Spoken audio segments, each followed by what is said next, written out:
Bismillahirrahmanirrahim. Assalamualaikum warahmatullahi wabarakatuh. Selamat sore, salam sejahtera bagi kita semuanya. Om Swastiastu, Namo Buddhaya, salam kebajikan.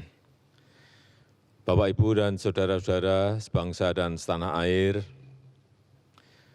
penyebaran COVID-19 telah benar-benar memperlambat perekonomian dunia, termasuk perekonomian di negara kita Indonesia. 186 negara telah terpapar virus corona.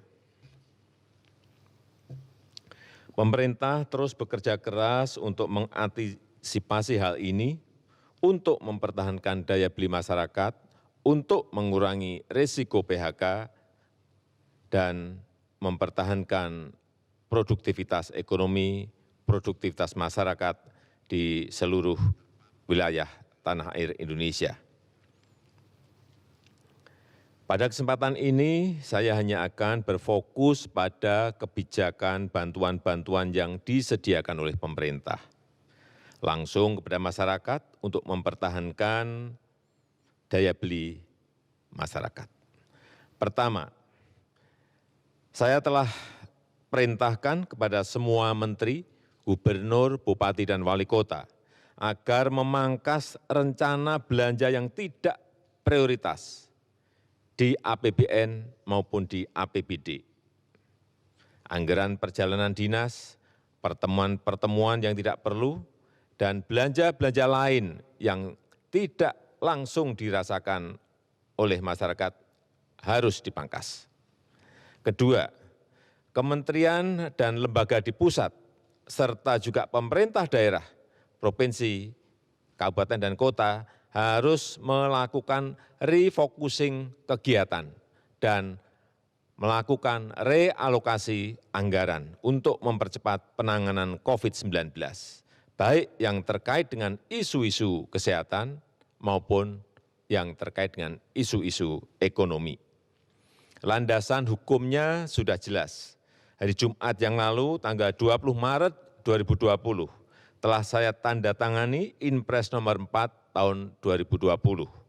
Selain memerintahkan refocusing kegiatan dan relokasi anggaran, Inpres ini juga memerintahkan untuk percepatan pelaksanaan pengadaan barang dan jasa untuk mendukung percepatan penanganan COVID-19. Sekali lagi, bukan hanya untuk penanganan kesehatan masyarakat, tetapi juga untuk penanganan dampak ekonomi masyarakat. Yang ketiga, saya minta kepada kementerian dan lembaga dan juga pemerintah daerah, provinsi, kabupaten, dan kota, agar selain menangani isu kesehatan masyarakat, kita juga harus menjamin ketersediaan bahan pokok dan mempertahankan daya beli masyarakat, utamanya masyarakat lapisan bawah.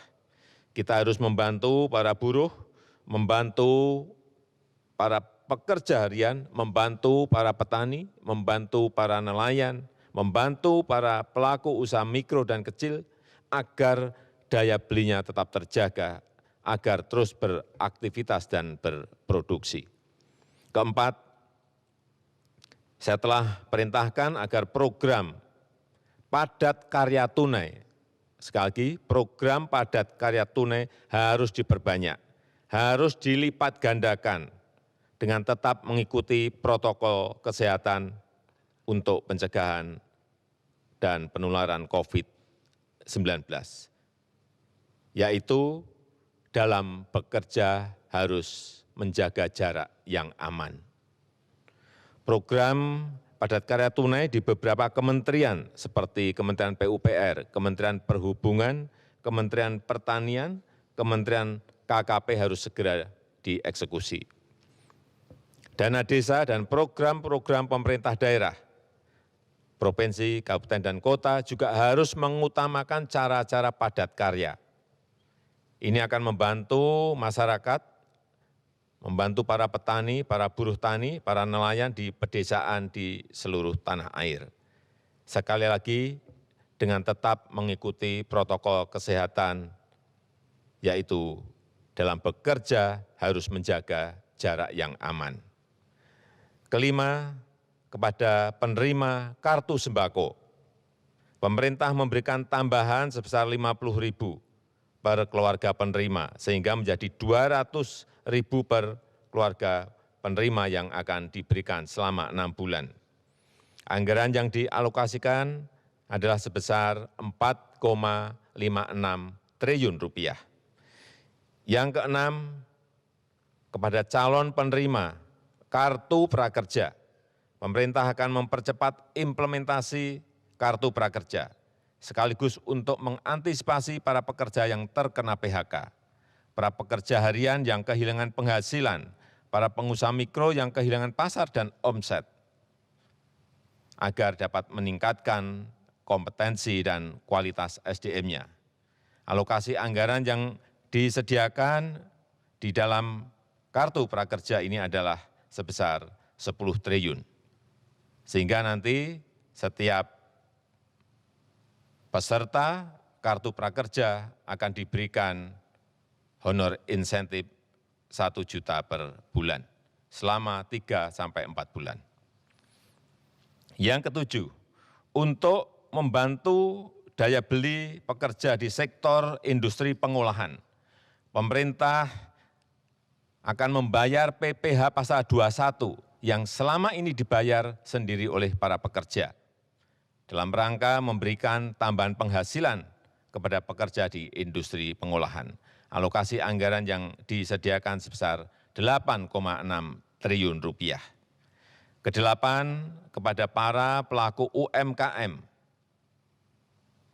OJK, Otoritas Jasa Keuangan, akan memberikan relaksasi kredit UMKM untuk nilai kredit di bawah 10 miliar untuk tujuan usaha, baik itu kredit yang diberikan oleh perbankan maupun oleh industri keuangan non-bank.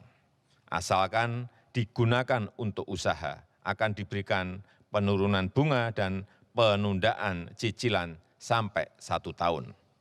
Oleh karena itu, kepada tukang ojek, kepada supir taksi yang sedang kredit kendaraan bermotor dan kredit mobil, nelayan yang sedang kredit perahu tidak perlu khawatir, pembayaran bunga dan angsuran diberikan kelonggaran 1 tahun. Dan pihak perbankan maupun industri keuangan non-bank dilarang mengejar-ngejar angsuran, apalagi menggunakan jasa penagihan atau debt collector. Itu dilarang, dan saya minta kepolisian mencatat hal ini. Kesembilan, kepada masyarakat berpenghasilan rendah yang sedang melakukan kredit kepemilikan rumah bersubsidi, pemerintah juga memberikan 2 stimulus, yaitu pemerintah memberikan subsidi selisih bunga selama 10 tahun. Jika bunga di atas 5%, maka selisih besaran bunganya akan dibayar pemerintah. Pemerintah juga memberikan subsidi bantuan uang muka bagi yang akan mengambil kredit rumah bersubsidi. Anggaran yang disiapkan 1,5 triliun rupiah. Saya mengajak seluruh jajaran pemerintah, baik di pusat maupun di daerah, sampai ke level kelurahan dan desa, untuk selalu tanggap terhadap situasi kesehatan dan kondisi ekonomi masyarakat. Kita harus kerja keras, kita harus bersatu dan bergotong royong menghadapi tantangan ini. Terakhir, saya juga mengapresiasi gerakan masyarakat yang telah turut mensosialisasikan, memasyarakatkan physical distancing atau jaga jarak aman, yang terus mengingatkan kita semuanya untuk berdisiplin. Karena hanya dengan kedisiplinan yang kuat, kita dapat mencegah penyebaran COVID-19. Percayalah, kita bangsa besar, kita bangsa petarung, bangsa berjuang. Insya Allah kita bisa, insya Allah kita mampu dalam menghadapi tantangan global yang berat sekarang ini. Terima kasih, saya tutup. Wassalamualaikum warahmatullahi wabarakatuh. Baik, Bapak.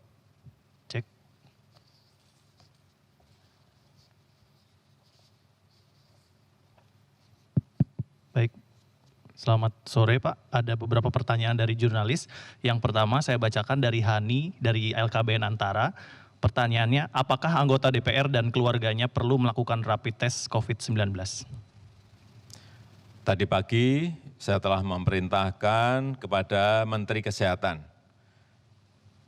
untuk rapid test yang diprioritaskan adalah dokter dan tenaga medis serta keluarganya terlebih dahulu.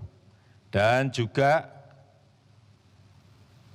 para ODP dan PDP serta keluarganya. Ini yang harus didahulukan. Baik, yang kedua dari Muslih dari Radio El Sinta, apa kebijakan Bapak Presiden terhadap rumah sakit yang masih kekurangan APD? Kemarin sudah saya sampaikan bahwa APD telah kita distribusikan sebanyak 105.000 APD. Ini saya bacakan. Dikirim kepada Provinsi DKI 40.000. Dikirim ke Provinsi Jawa Barat 15.000. Provinsi Jawa Tengah 10.000. Provinsi Jawa Timur 10.000. Provinsi Daerah Istimewa Yogyakarta 1.000. Provinsi Bali 4.000. Dan provinsi-provinsi yang lain tadi pagi sudah saya cek sudah menerima semuanya. Hanya saya ingin agar Dinas Kesehatan Provinsi segera mendistribusikannya ke rumah sakit yang memerlukan secepat-cepatnya. Berikutnya dari Aris Bloomberg News, Pak Jokowi, apakah pemerintah akan menerbitkan Perpu pelebaran defisit anggaran untuk penanganan COVID-19? Sudah beberapa hari kita bahas mengenai ini, dan kemarin saya telah bertemu dengan Ketua DPR untuk mendapatkan dukungan politik mengenai ini, dan juga telah bertemu secara virtual dengan Ketua BPK dan seluruh pimpinan BPK. Intinya kita ingin ada relaksasi dari APBN dan saat kita mengeluarkan Perpu artinya dukungan politik sudah kita bicarakan sebelumnya. Baik, yang terakhir Pak, Ican dari Kompas.com, ada pasien mengeluh ditolak di Rumah Sakit Darurat Wisma Atlet. Ada juga yang mengeluh antrean panjang. Apa rumah sakit darurat ini memang sudah siap? Hasil pengecekan kemarin pagi ke Wisma Atlet untuk rumah sakit darurat corona, saya melihat semuanya siap. Bednya siap, ventilator siap, tenaga medis dan dokternya juga siap. Hanya memang saya melihat masyarakat melihat ini sebagai sebuah alternatif sehingga antusias mereka menuju ke Wisma Atlet semuanya. Kapasitas untuk seluruh Wisma Atlet waktu kita pakai untuk Asian Games adalah 24.000. Dan sekarang ini yang disiapkan baru untuk 3.000. Artinya kita memiliki kapasitas yang masih longgar. Tetapi saya berharap tidak banyak yang ke rumah sakit darurat corona ini. Artinya kita semua diberi kesehatan yang baik oleh Allah Subhanahu wa taala. Baik, terima kasih Pak. Cukup.